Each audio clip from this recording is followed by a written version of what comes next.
Okay, so welcome to this week's My Swing Analysis, and as you can see we've got Ian Wallace from Ilford in Essex. Ian's a handicap 28 pace and would love to obviously get lower than that, but he's really struggling with his distance. He'd like to get more distance out of his shots. He hits his 7-iron around about 100 yards. So hopefully we can help that pace. Yeah. Having taken a look at Ian's golf swing, we think we can create more distance with less effort, which is always a nice thing, isn't it? Definitely.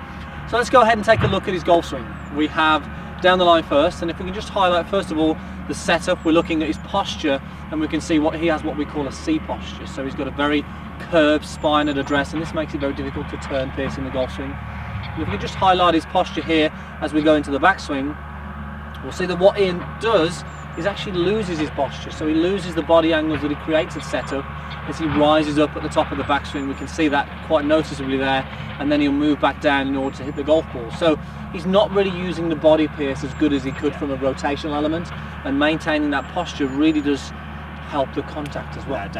So let's take a look at the front view.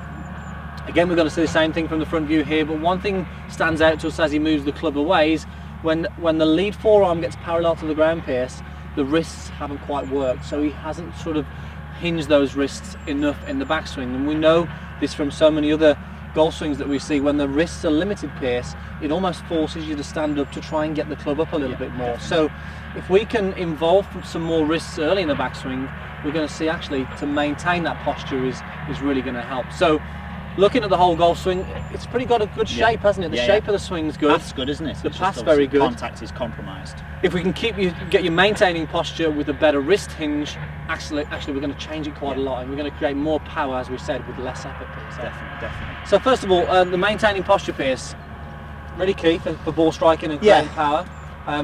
We really want to create a feeling that Ian can go away with, and a drill that he can use to actually feel what the difference is between what he's doing and what we want to do. I think it's just before we get into it, Andy, I think it's important that, you know, the two faults that we see, so the loss of posture and the not setting of the wrists, they can be linked to each other quite easily. So I think the other thing we need to mention as well is that Ian, you know, the longer we play golf, I suppose the older we get, the harder it will be to move. So mobility is important, and looking at these three swing faults that we've got, the C posture, the lack of wrist set, and the loss of posture, they can all be influenced by flexibility. So, you know, do your best to improve that, and you know, that obviously it's just going to make it easier. So we need to get the first, let's go with the body first of all, as I said, Andy. So we're in this C posture, this rounded posture. The best way to get out of that is to get my arms and feel as though they are rotated back, okay?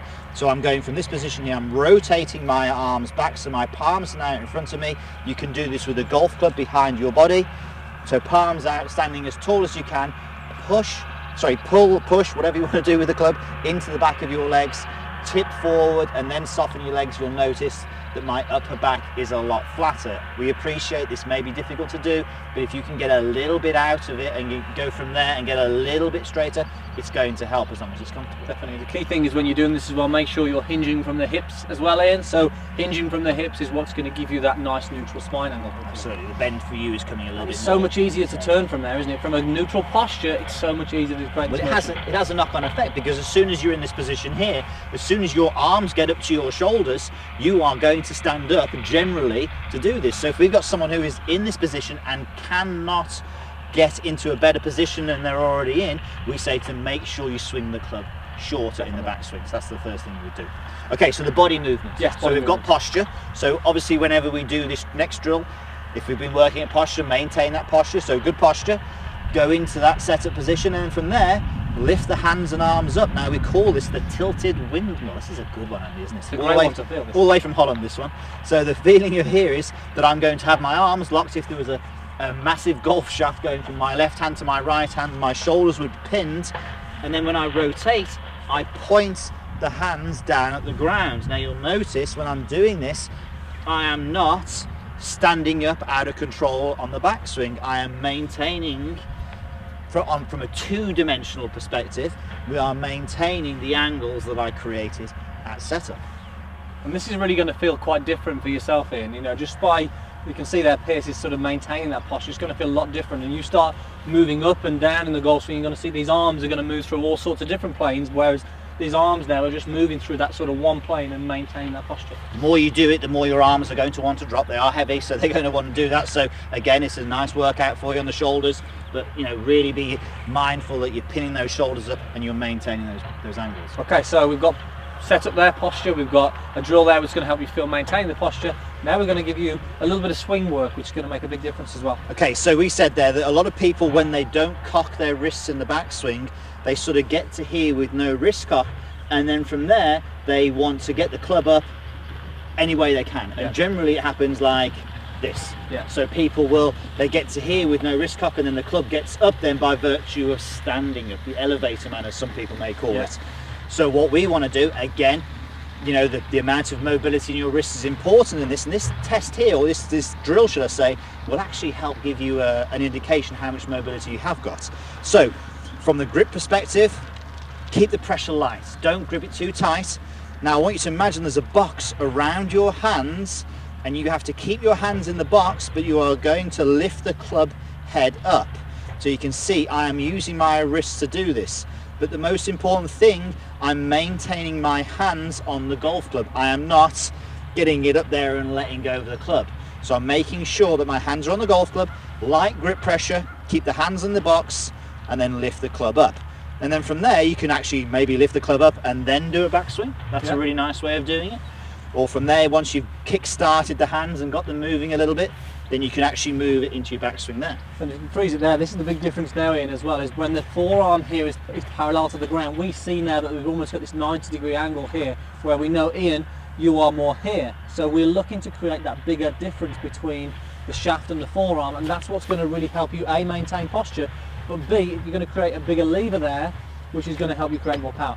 Without doubt, this will help you get the energy at the end of the club head. And I think if we see someone who's doing this, and if we attack just one area, we would actually be with the wrist. So if we actually said to you, well, if you had a shorter, wristier swing, which sounds really, doesn't sound powerful at all, but a shorter, wristier swing for you would maintain your angles more over the golf ball, and it would allow you to get the energy to the club head, as Andy mentioned. And then from there, obviously, your contact is going to be more solid.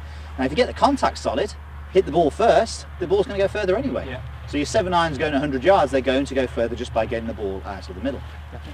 Okay, so that said, we've got a good posture, we've got a feeling now of what the body should be doing, and we're really going to involve these wrists. And like Pierce said, if you can involve these wrists, it's going to be so much easier to create and maintain that posture in the golf swing. So let's just go ahead, and this is what Ian should be feeling, Pierce. Short, wristy golf swing, creating those angles in those wrists, and you can see he's waggling around here, which is great, and this is great for you to do as well. Simple shot. Again, to start with, not putting a lot of effort into that one. But that's actually, I would feel that when I did that one there, even though it was a short, slower swing maybe, there was full energy went to the club head, and the contact was really good as well. I like the waggles there, just to create the feeling of what that lead wrist should be doing. It's going to help, you know, like I say, get some energy to that golf club. Okay, Ian, hope that helps. Remember, I mean, 7 iron, 100 yards, can we get more? I think you can. I think you can be a lot more efficient by shortening the golf swing down. Get yourself in a great posture and use those wrists. Hopefully you're going to see a big difference there. Yes, I think we can help him there, do you? Yeah, there's a few things there, but process it all and go through it and you'll be fine. Okay guys, hope you enjoyed that. Post your comments down below. We'd love to hear what you've got to say about that. Ian, hopefully that helps. Please go and practice that and let us know your feedback. Guys, and if you want to have a chance to have your swing analysis, make sure you go to the Facebook, Twitter and Instagram today and enter the competition. Hashtag my swing analysis. My swing analysis. There we go. Okay guys, thanks for watching and we'll see you next time.